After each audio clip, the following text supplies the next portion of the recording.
नमस्ते दोस्तों। 30 अगस्त 2024 के रिवीजन वाली करंट अफेयर वाली क्लास में आप सभी को स्वागत है।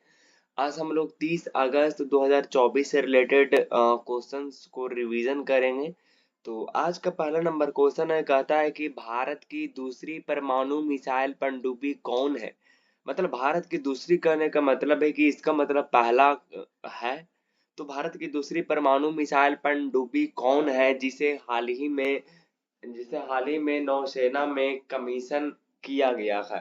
Which is the India's second nuclear missile submarine that has been commissioned into the navy recently. तो भारत की दूसरी परमाणु मिसाइल पनडुब्बी कौन है जिसे हाल ही में नौसेना में कमीशन किया गया है। तो वो है आपका आईएनएस अरिघात। आपको पता होगा भारत में जो परमाणु मिसाइल्स हैं वो आपका 3 है, लेकिन सबसे पहला जो रहा है वो आपका रहा आईएनएस अरिहंत रहा है। उसके बाद में इसके बाद एक अपग्रेडेड वर्जन को लॉन्च किया गया जिसका नाम है आईएनएस अरिघात। उसके बाद में इसके बाद एक और लॉन्च किया गया जिसका नाम है एस 4। हालांकि ए आईएनएस को जो बोला जाता है वो एस 3 बोला जाता है और उसके बाद में एस 4 निकलती है। आइए इसके बारे में पूरी डिटेल्स से बात करते हैं। भारत की दूसरी परमाणु मिसाइल पनडुब्बी आईएनएस अरिघात को राजनाथ सिंह जो कि भारत के रक्षा मंत्री हैं, तो उनके द्वारा जो है वो कमीशन किया जाता है। देखिए पनडुब्बी जो ये परमाणु मिसाइल पनडुब्बी जो है वो एक तरह से पानी में चलती है और पानी में चलते चलते अपने जो दुश्मन से होते हैं उसको ये टारगेट बनाते हैं और उसको ये खात्मा कर देते हैं। जैसे आपको पता होगा एक मूवी आई थी, उसमें जो है वो इसको बहुत ही ज़्यादा डिटेल्स से दिखाई गई थी। जैसे पाकिस्तान में हम लोगों ने हासिल किया था तो इसी के मदद से किया था।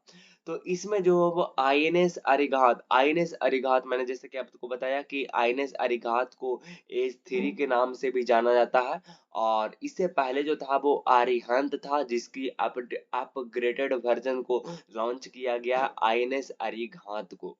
ठीक है जी। अच्छा, जैसे कि मैंने आपको बताया कि परमाणु मिसाइल्स जो भारत में है वो 3 है। आईएनएस अरिहंत जो सबसे पहले लॉन्च किया गया था, उसके बाद में आता है आईएनएस अरिघात, उसके बाद में एस 4। हालांकि आईएनएस अरिघात को एस 3 बोला जाता है जो कि कुछ इस प्रकार दिखती है। आप देख सकते हैं कितनी अच्छी है।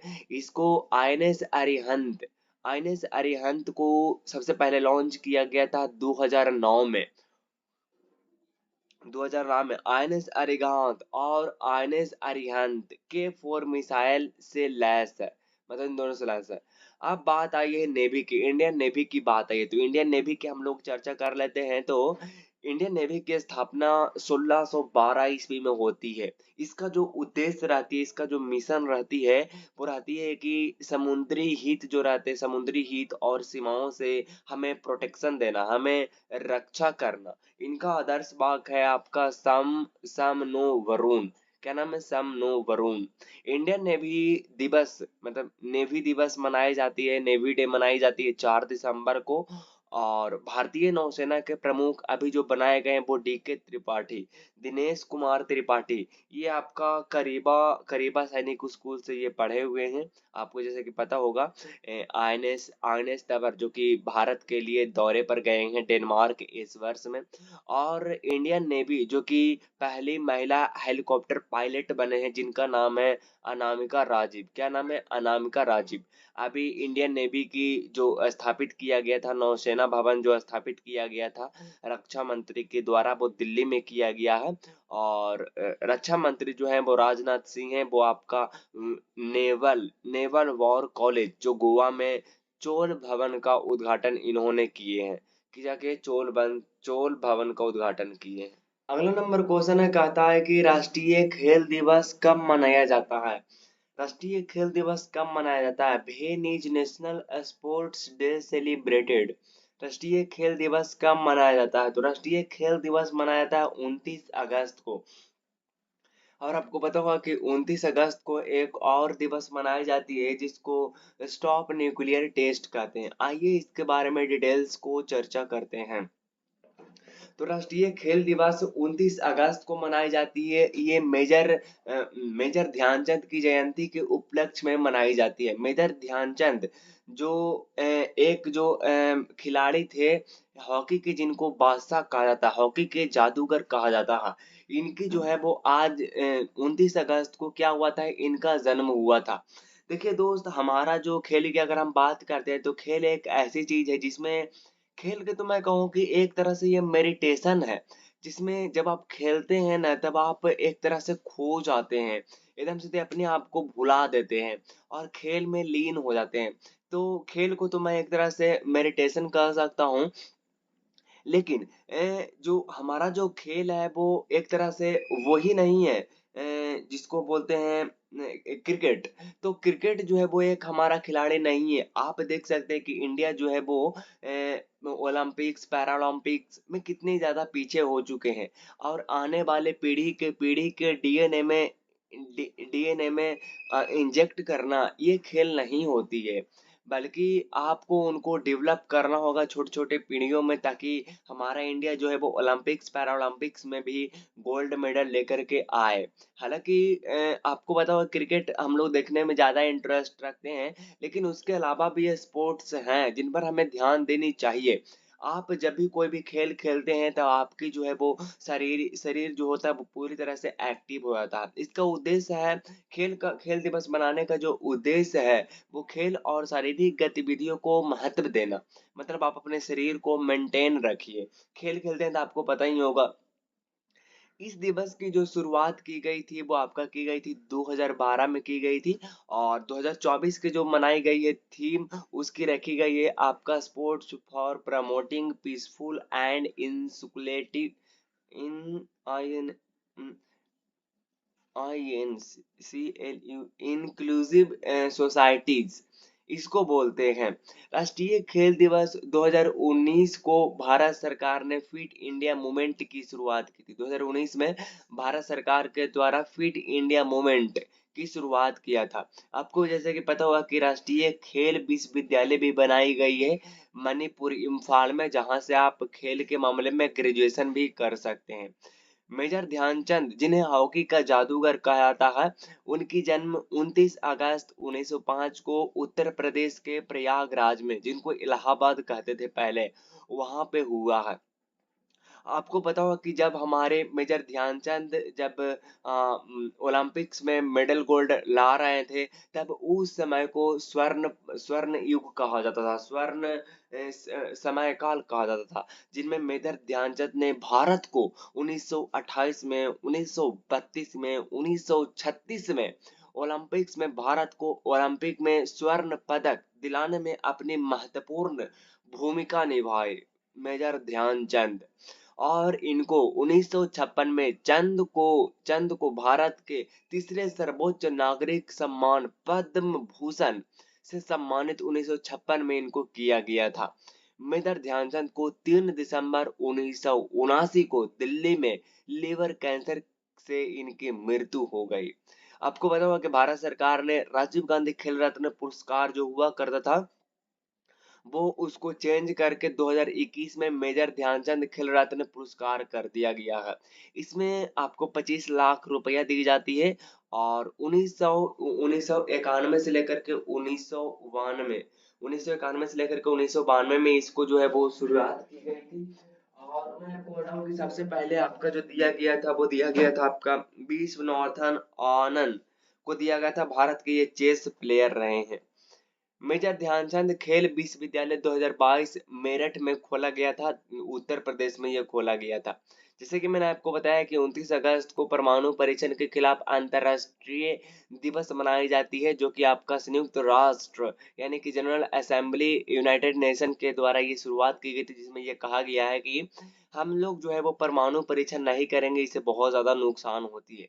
पहली बार इसको 2010 में मनाया गया है।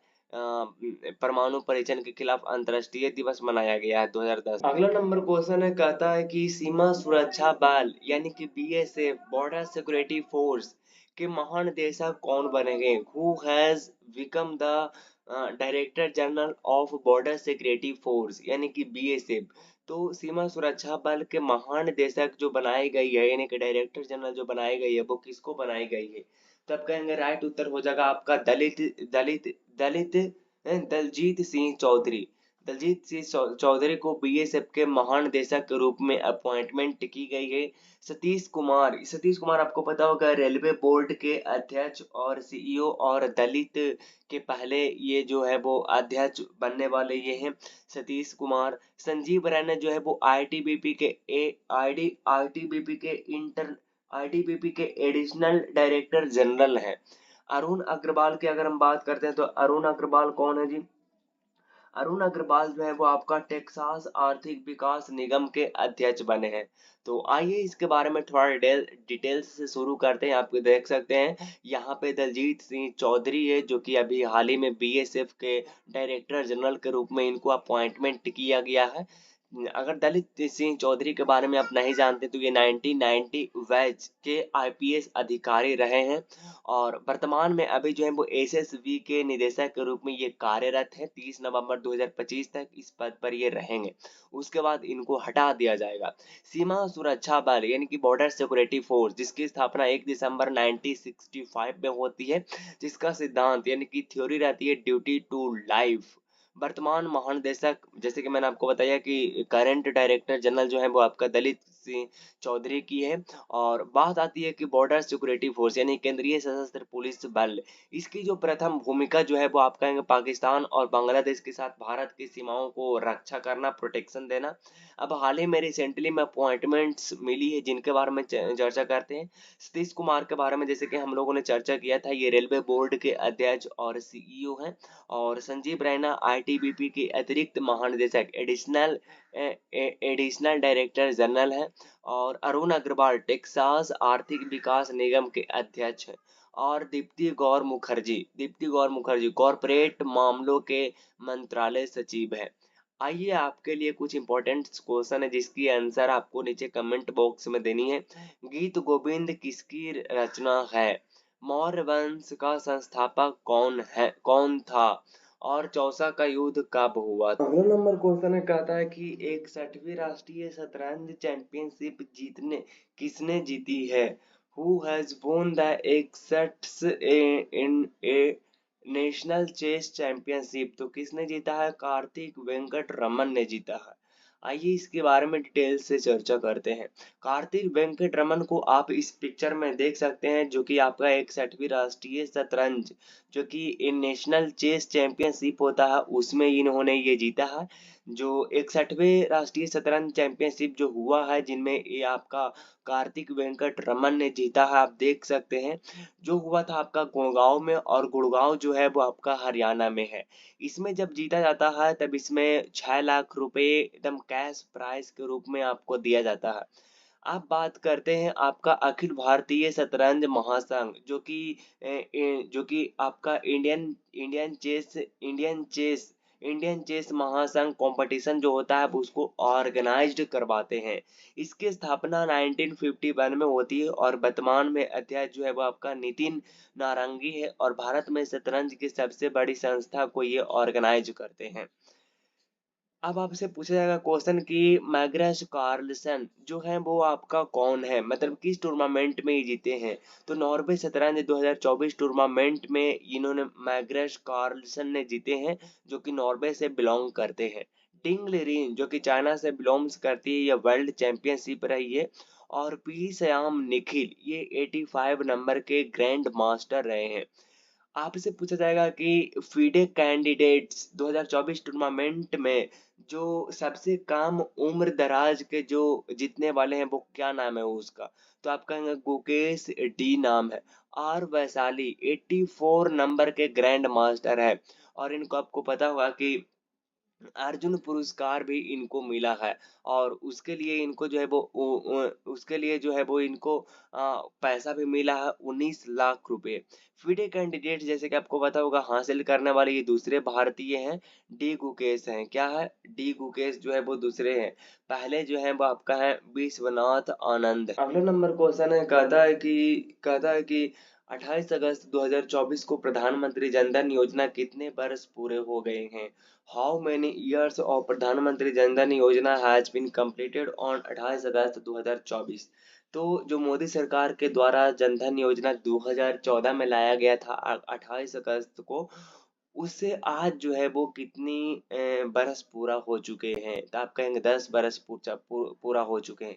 आपको पता होगा जो प्रधानमंत्री जन धन योजना लाई गई थी जिसमें हर एक नागरिक को खाता खुलवाना था, जिसमें मोदी सरकार ये चाहते थे कि जो भी प्रॉफिट दूं, जो भी उनका जो कोई भी योजना लाऊं तो उसका जो प्रॉफिट सीधा लोगों को मिले, वो लोगों को नहीं मिल के किसी और को मिल जाता है। तो उसके लिए लोगों को सबसे पहले तो खाता खुलवानी होगी, ताकि मैं जिस चीज में सब्सिडी वगैरह जो भी दूं, उनको जो है वो डायरेक्ट फायदा उठा सके।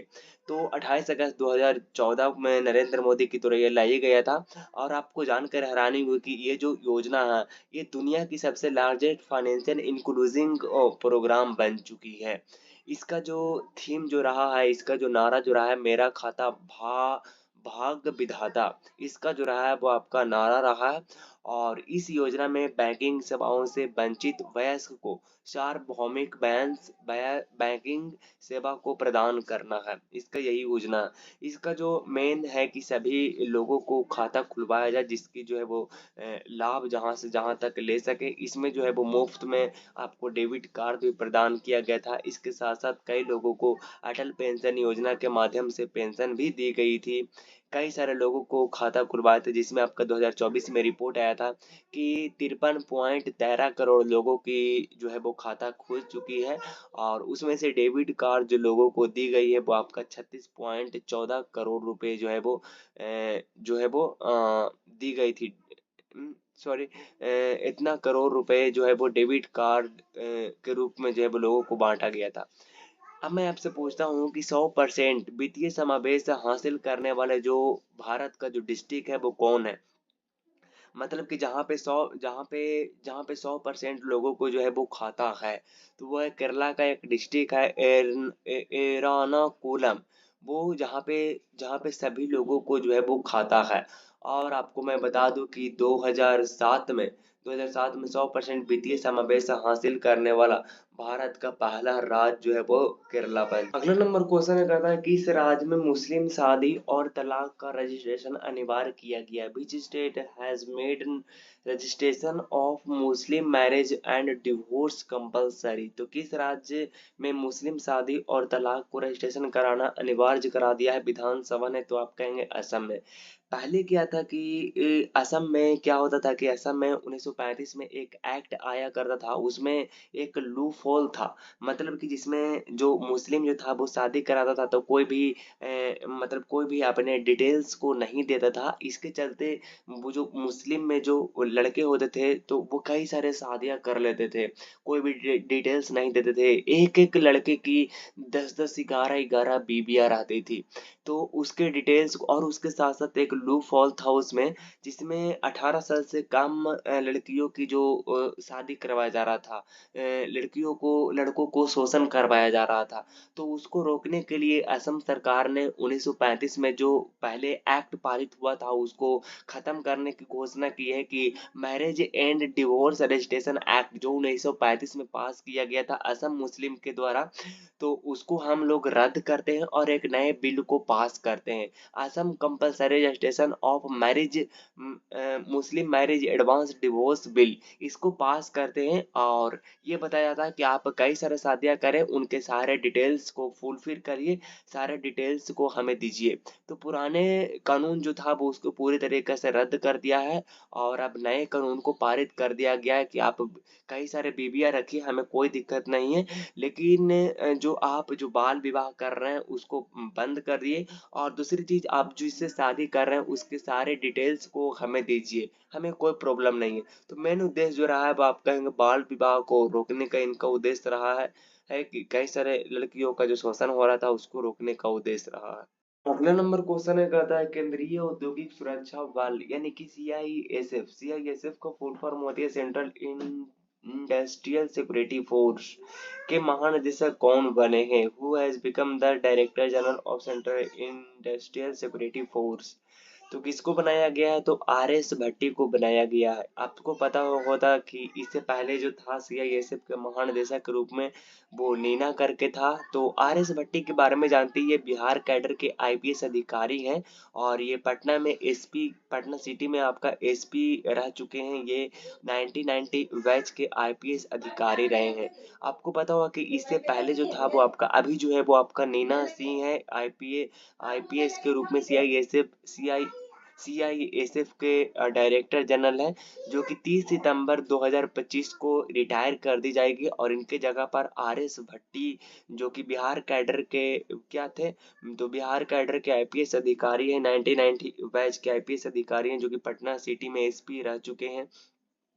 तो नीना सिंह को जो है वो नीना सिंह का स्थान ये लेने वाले हैं। नीना सिंह सीआईएसएफ महानिदेशक के पद पर नियुक्त होने वाली प्रथम पहली महिला है। और central industrial security force CISF के बारे में जानते तो ये गृह मंत्रालय जो अमित शाह नहीं है उसके अंतर्गत आते आते हैं और इसकी स्थापना 1969 यानी कि 1969 में की गई थी। सीआईएसएफ का जो काम होती है वो होती है कि जो ऐतिहासिक चीजें होती है, जैसे बंदरगाह होती है, जैसे हवाई अड्डे होते हैं, उसको सेफ रखना। जैसे जैसे जैसे जैसे यूनेस्को साइट्स होते हैं, जो कि जो जैसे मान लीजिए ताजमहल है, तो ऐसा है कोई उसको अटैक करे और खत्म कर दे, तो उसको रक्षा करने के लिए सीआईएसएफ को किया जाता है। इसकी आदर्श बात है सुरक्षा और रक्षा, जिसकी मुख्यालय आपका न्यू दिल्ली में बनाई गई है। अगला नंबर क्वेश्चन है, कहता है कि हाल ही में लखनऊ मंडल के कितने रेलवे स्टेशन का नाम बदल गया है? How many railway station in Lucknow division has been named recently? तो आप कहेंगे यूपी में लखनऊ है, आपको पता होगा, तो लखनऊ के रेलवे स्टेशन कितने हैं जिनको योगी भैया ने, आपको पता होगा योगी भैया जो है वो हमारे करंट अफेयर के क्वेश्चंस कितने बढ़ाते रहते हैं, ऊपर से आपका मोदी सरकार है तो इनका तो कोई कहना ही नहीं है। डेली के डेली लॉ, तो आर्टिकल्स, तो संविधान, तो ये वो फलाना ढिमका, ये सब जो है वो ये टेंशन देते रहते हैं। तो लखनऊ मंडल के रेलवे स्टेशन को जो चेंज करने का डिसीजन लिया गया है वो ऑफिशियल हो चुका है कि 8 होके चेंज हो जाएगा और चेंज हो गया है जिनकी घोषणा कर दी गई है। जैसे कासिमपुर हॉल्ट रेलवे स्टेशन, जिनको जायस सिटी रेलवे स्टेशन कर दिया गया है। जायस रेलवे स्टेशन को गुरु गोरखनाथ धाम रेलवे स्टेशन कर दिया गया है। मिसरौली रेलवे स्टेशन को मां कालिकन धाम रेलवे स्टेशन कर दिया गया है। बनी रेलवे स्टेशन को स्वामी परमाहंस रेलवे स्टेशन कर दिया गया है। अकबरगंज रेलवे स्टेशन को मां अहोरवा भवानी धाम रेलवे स्टेशन कर दिया गया है। फुर्सतगंज रेलवे स्टेशन को तपेश्वर धाम रेलवे स्टेशन कर दिया गया है। वारिसगंज हॉल्ट रेलवे स्टेशन को अमर शहीद भाले सुल्तान रेलवे स्टेशन कर दिया गया है। निहालगंज रेलवे स्टेशन को महाराजा बिजली पासी रेलवे स्टेशन कर दिया गया। अब ये तो उतना ज़्यादा इम्पोर्टेंट नहीं है, यूपी पुलिस में शायद एक आपको देखने को मिले, तो आप इसको एक बार देख लीजिएगा। बाकी इम्पोर्टेंट जो बनती है वो यहाँ से बनती है। मुगल गार्डन जो कि दिल्ली में है उसको नाम चेंज करके कर दिया गया अमृत उद्यान। और होलोंगी ग्रीन फील्ड एयरपोर्ट जो कि अरुणाचल प्रदेश में, उनको डोनी पोलो कर दिया गया। दौलताबाद किला जो कि महाराष्ट्र में, जिनको देवनगर कर दिया गया। और गिबीतु सैन्य शिविर जो कि अरुणाचल प्रदेश में है, जिनको कर दिया गया है बिपिन रावत के नाम पे कर दिया गया। बिपिन रावत आपको पता होगा भारत के पहले सीडीएस अधिकारी हैं, जिनको कि तमिलनाडु में हेलीकॉप्टर क्रैश में इनकी डेथ हो चुकी थी। चंडीगढ़ हवाई अड्डा, जिनको शहीद भगत सिंह कर दिया गया है। और लिस्टर क्रिकेटर ग्राउंड जो कि आपका इंग्लैंड में है, जिनको सुनील गावस्कर के नाम पे कर दिया गया। और .5140 द्रास सेक्टर जो कि गन हिल कर दिया है। अगला नंबर क्वेश्चन है, कहता है कि जोसेफ परेरा नागरिकता अधिनियम 2019 के तहत नागरिकता प्राप्त करने वाले किस राज्य के पहले व्यक्ति बने हैं? Joseph Pereira has become the first person from which state to get citizenship under the Citizenship Amendment Act CAA 2019। आपको पता होगा कि जो हमारे भारत सरकार जो है वो बाहर से जो लोग आने वाले हैं, पाकिस्तान, आपका पाकिस्तान, बांग्लादेश, ये सब जो कि गैर मुस्लिम है, उनको जो है वो भारत सरकार ने CAA 2019 के तहत अपने यहाँ जगह दे दी है कि भाई आप मेरे यहाँ आइए, मैं आपको जो है वो नागरिकता दे दूंगा और आपको अच्छे से भी रखूंगा। तो CAA के तहत जो CAA 2019 के तहत वो भारत की नागरिकता उसको प्रदान की जाएगी। तो सबसे पहले जो व्यक्ति बनी है वो आपका बनी है, कौन बनी है? सबसे पहले जो सबसे पहले सबसे पहले जो व्यक्ति बनी है वो आपका बने जोसेफ परेरा, जिनको कि गोवा राज्य की गोवा में उनको जगह दे दिया गया और भारत की नागरिकता उसको दे दिया गया, जिनको कि गोवा में रखा गया। आप जानते हैं जोसेफ परेरा, जोसेफ परेरा भारतीय नागरिक पाने वाले गोवा के पहले व्यक्ति बन चुके हैं जो कि आपका पाकिस्तान से आए हैं। क्या हुआ था कि जोसेफ फ्रांसिस परेरा जो कि पाकिस्तानी ईसाई है, आपको पता होगा कि पाकिस्तान में ज्यादातर रहने वाले लोग मुस्लिम हैं, ईसाई लोग जो है वो वहां पर बहुत ज्यादा कम है। तो नागरिकता CAA 2019 के तहत भारत सरकार ने अपने देश की नागरिकता जो है वो जोसेफ जोसेफ को दे दिया, जोसेफ परारे को दे दिया। आपको पता होगा कि गोवा को आजादी से पहले जो है वो गोवा के आजादी से पहले जोसेफ परारे आजादी से पहले जो है वो गोवा से पाकिस्तान चले गए थे कुछ पढ़ाई लिखाई करने के लिए, वहां पे पढ़ाई भी किया और वहां पे नौकरी भी किए और पाकिस्तान के नागरिकता भी ले लिए। लेकिन वो वापस से इंडिया आना चाहते हैं तो उनको इंडिया में लाया गया और उनको जगह भी दे दिया गया CAA के तहत। केंद्र सरकार ने 11 मार्च 2024 को पूरे देश भर में CAA 2019 के तहत इसको पूरे देश भर में लागू कर दिया गया था और 31 दिसंबर 2014 CAA के तहत पाकिस्तान, अफगानिस्तान, बांग्लादेश से धार्मिक आधार पर जो प्रताड़ित होकर हिंदू, सिख, बौद्ध, जैन, पारसी जो लोग हैं वो आते हैं तो उनको देश की नागरिकता दे दी जाएगी, लेकिन वो गैर मुस्लिम होनी चाहिए। एक्ट 2019 के तहत 10 दिसंबर 2019 को सिटीजनशिप अमेंडमेंट बिल लोकसभा और अगले दिन राज्यसभा में इसको पारित कर दिया गया था। सिटीजनशिप अमेंडमेंट बिल के तहत CAV के तहत 12 दिसंबर 2019 को राष्ट्रपति रामनाथ कोविंद ने भी मंजूरी दे दिया है 2000 CAA को। आपको पता होगा रामनाथ कोविंद जो कि 14वें नंबर के राष्ट्रपति रहे हैं। नागरिकता से संबंधित हमारे संविधान में क्या कहा गया है कि संविधान 2 में है, आर्टिकल्स आपको जो मिल जाएंगे 5 से 11 में है। आपको पता होगा 1955 में नागरिकता से संबंधित कानून लाई गई थी जिसमें अब संशोधन किया गया था, अमेंडमेंट किया गया था 1986 में, 1992 में, 2003 में, 2005 में, 2015 में और 2019 में 5 से 11 तक लाया गया था जो कि हमारे संविधान में ये मौजूद है। अगला नंबर क्वेश्चन कहता है कि अंडर 20 सैफ फुटबॉल चैंपियनशिप 2024 का खिताब किसने जीता है? Who has won the Under 20 SAF Football Championship 2024 title? तो जो अंडर 20 सैफ फुटबॉल चैंपियनशिप जो होता है जिसमें 20 साल से कम के एज वाले लोग जो है उसमें शामिल होते हैं, वो उसमें शामिल जो हुए हैं उसमें कौन जीता है? तो वो जीता है आपका बांग्लादेश जीता है। कौन जीता है जी? तो आपका बांग्लादेश जीता है। आइए इसके बारे में डिटेल्स की चर्चा करते हैं। तो बांग्लादेश की टीम ने SAF under 20 championship football tournament का खिताब जो है वो हासिल कर लिया और आपको पता होगा कि बांग्लादेश ने नेपाल को हरा करके इस खिताब को अपने नाम हासिल कर लिया। बांग्लादेश ने यह चैंपियनशिप पहली बार ये जीता है, ये पहली बार इसने जीता है। यह प्रतियोगिता जो है वो आपका ये कंपटीशन जो है वो आपका नेपाल और बांग्लादेश के साथ साथ श्रीलंका, भारत, मालदीव और भूटान भी इसमें शामिल है जो कि खेला जाता है। आपको पता होगा भारत ने इसको कई बार जीता है, 2019 में, 2022 में, 2023 में इसमें जीता है। ये इसका जो ऑर्गेनाइज किया गया था 18 से 28 अगस्त 2024 में नेपाल के ललितपुर में खेला गया था। फुटबॉल से संबंधित जो कप हैं जो कि इम्पोर्टेंट्स हैं जिससे आपसे पूछा जाएगा कि यह कप किससे संबंधित है। Roberts cup, Santosh trophy cup, Subroto cup, Durand cup, Ashutosh cup, Merdeka cup, ये सब जो कप है वो आपका रिलेटेड है किससे? फुटबॉल से रिलेटेड है। अब ट्रिपल आर के लिए अब तैयार हो जाइए। पेरिस ओलंपिक 2024 में मनु भाकर ने कौन सा मेडल जीता है? तो कौन सा मेडल जीता है? ब्रॉन्ज मेडल जीता है। राष्ट्रपति द्रौपदी मुर्मू ने कितने राज्यों में नए राज्यपाल की घोषणा की है? तो किसने कितने की है? तो आप कहेंगे 9 राज्यों की। चौथे राष्ट्रीय हिंदी विज्ञान सम्मेलन 2024 कहाँ आयोजित हुआ है? तो कहाँ आयोजित हुआ है? भोपाल में हुआ है। इंडो पैसिफिक इकोनॉमिक फ्रेमवर्क की आपूर्ति श्रृंखला परिषद का उपाध्यक्ष कौन सा देश बना है? तो कौन सा देश बना है? भारत बना है। का क्वाड क्वाड विदेश मंत्रियों की बैठक कहाँ आयोजित की गई है? टोक्यो में।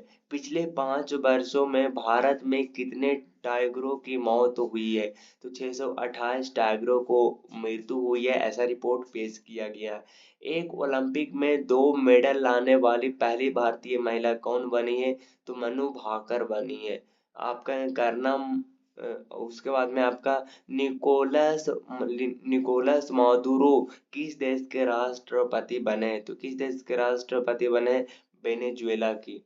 यूपीएससी के नए अध्यक्ष प्रीति सूदन बनी है। और किस राज्य में लव जिहाद के आरोपियों के लिए आजीवन कारावास के लिए विधेयक प्रस्तावित किया गया है? तो आप कहेंगे उत्तर प्रदेश ने। अब आइए 29 अगस्त 2024 के कुछ इम्पोर्टेंट प्रश्न को देखते हैं जो कि आपको कल कितना याद था, नहीं याद था।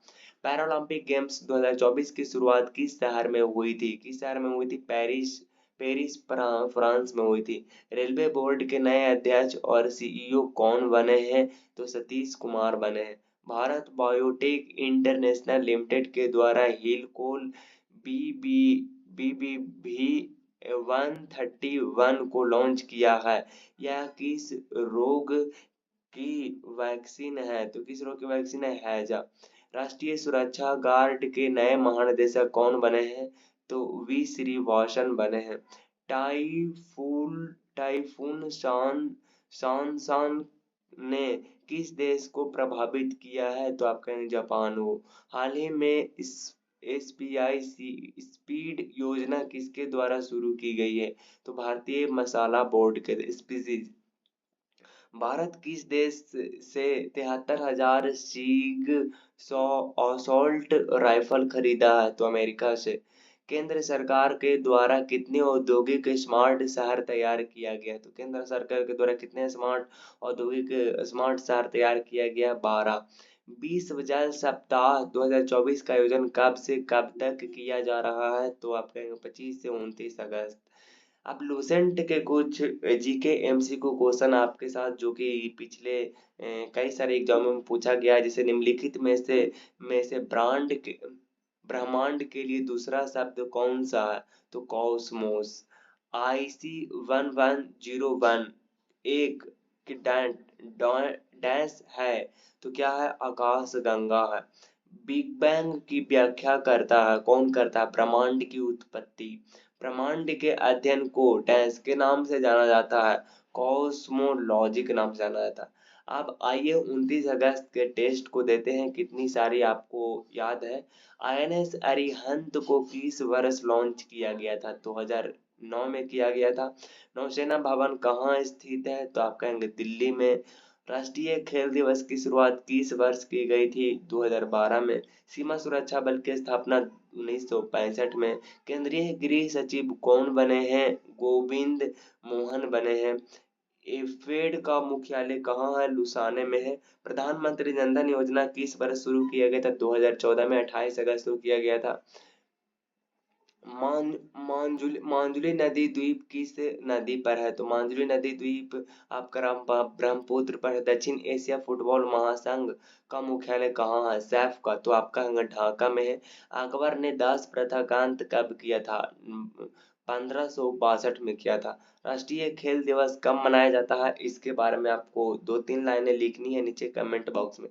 बाकी मुलाकात होगी नेक्स्ट वीडियो में नेक्स्ट टॉपिक के साथ। तब तक के लिए ऑल द बेस्ट। जय हिंद, वंदे मातरम।